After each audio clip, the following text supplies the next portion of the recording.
Les élections législatives en Algérie. La campagne a commencé il y a quelques jours dans l'indifférence. Le Parlement a en effet des pouvoirs très limités. Seul véritable enjeu de ce scrutin, qui aura lieu le 30 mai, la Kabylie, où les principaux mouvements ont appelé au boycottage. Un an après les émeutes, le calme reste précaire. Pour la première fois, nous avons pu tourner dans une gendarmerie des environs de Tizi Ouzou. Agnès Varamian, Monde Wanjli.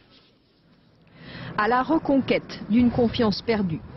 Les portes de cette gendarmerie de Kabylie s'ouvrent à notre caméra. C'est inédit depuis le début des émeutes il y a un an. Le commandement affiche ainsi son désir d'apaisement. Depuis des mois, en effet, les gendarmeries brûlent en Kabylie.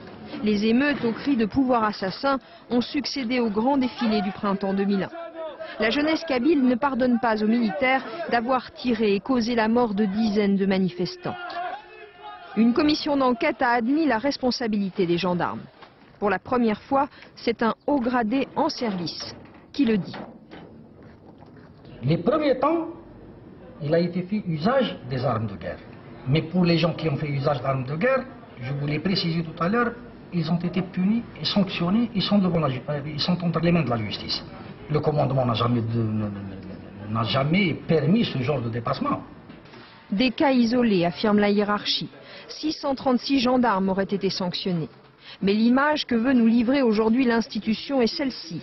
Des fonctionnaires au travail, accueillant du public, soucieux de la sécurité du citoyen, occupés à poursuivre les hommes du GIA, dont son nouvel émir, Abou Tourab, retranché dans le maquis.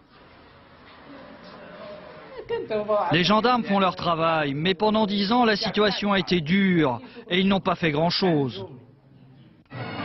En dehors de la Kabylie, la gendarmerie s'est même livrée à un exercice unique depuis 20 ans, la journée portes ouvertes.